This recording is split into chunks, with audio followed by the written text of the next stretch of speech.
Hello everyone and you're most welcome in my class. I'm your tutor Pooja Jaiswal and today we'll be learn about circulatory system.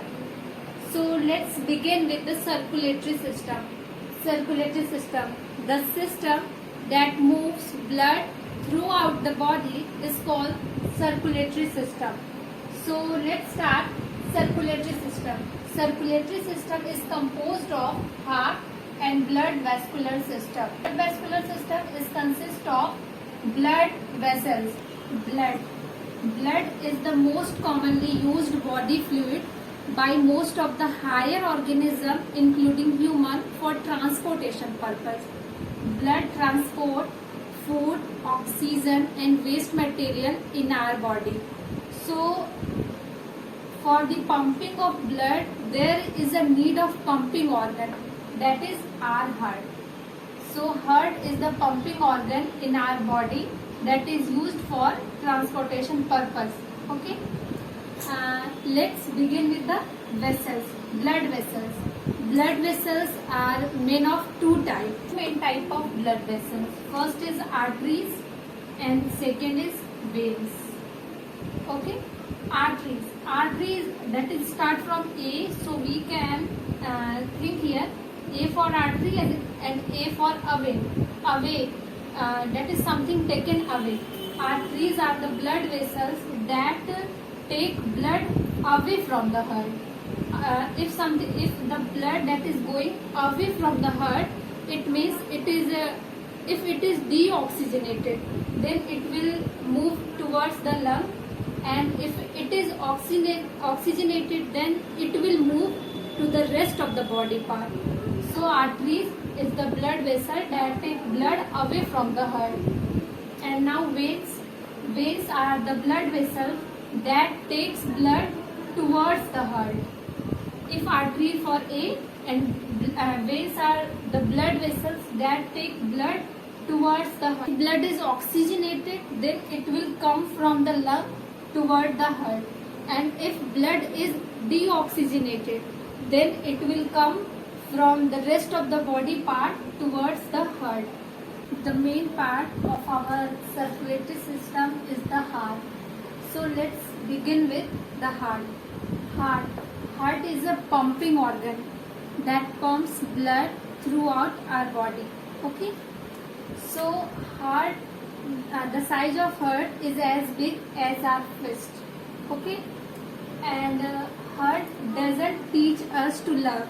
Its main function is to pump the blood, and it doesn't break when somebody leaves us. So it's a jokes apart. Okay. So heart is a muscular organ that is protected by our ribcage. Its 1/3 part is oriented towards the left side. 2/3 side is the middle of the body part, and 1/3 is the right side of the body.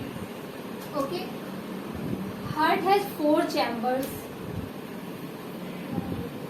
Example, for a better understanding, I am sketching this diagram.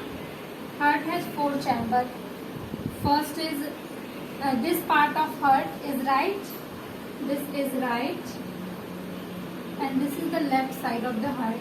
Okay, this is right and this is left. Right side has 2 chambers. There are 4 chambers, mainly 2 upper chamber. These are the 2 upper chamber, and 2 lower chamber. These are the 2 lower chamber. Upper part of the heart is called atrium. This is also atrium, and the lower part of heart is ventricle. Okay. So this is right side, so this will be known as right atrium, and this will be known as right ventricle, and this is left atrium, and this will be left ventricle. So these are the 4 chambers of the heart. So come to the point. This is the diagram of our heart. So there are 4 chambers. This is a sketch diagram. This is the heart diagram. Okay. So the 4 chambers that we discussed here are here. This is the 4 chamber. This is atrium, this is atrium, This is ventricle and this is ventricle. So if we divide just like that, so this will be the right part and this will be the left part. Okay. If this is the right side, then the upper chamber of this heart is known as right atrium. Two upper chambers are known as atrium and two lower chambers are known as ventricle. And this is the right side and this is the left side. If I'll ask the upper chamber of right side, then it will be right atrium, and the lower side, this will be right ventricle, and this will be left ventricle, and the upper part of left side will be left atrium. Okay, so this is right atrium, this is right ventricle, this is left ventricle, and this will be the left atrium. Okay, this is inferior vena cava and this is the superior vena cava. Superior vena cava, inferior vena cava. What is the function of these vena cava? Inferior vena cava, as its name suggests, inferior vena cava. Inferior vena cava takes deoxygenated blood from the lower part of the heart. As I have previously discussed, that veins are the blood vessels that carry the blood towards the heart. So inferior vena cava will bring the deoxygenated blood from the lower body part. So it will inferior vena cava, and the superior vena cava will collect the deoxygenated blood from the upper part of the body. So this is superior vena cava and this is inferior vena cava. Both will collect the deoxygenated blood and send it to the right atrium. Inferior vena cava and superior vena cava, and this is the right atrium. So the deoxygenated blood will collect in the right atrium. Okay. So right atrium has deoxygenated blood. So it will move from here to here. That is from right atrium to right ventricle. Right atrium to right ventricle. Deoxygenated blood comes from here to here, and there is wall for control. That wall is known as tricuspid wall. Tricuspid wall is situated in between right atrium and right ventricle. This is the wall. When the right ventricles are full, then this wall is closed to restrict the backward movement. So this is the tricuspid wall. Okay, and this is our left atrium, and this is our left ventricle. Okay, so left atrium receives oxygenated blood from pulmonary veins. Pulmonary veins comes from the lungs. So pulmonary veins receive, left atrium will receive oxygenated blood from pulmonary veins, and this blood from left atrium will move towards the left ventricle. And there is a wall to prevent the backward movement from left ventricle to left atrium. That wall is known as mitral wall. Mitral wall is also known as bicuspid wall.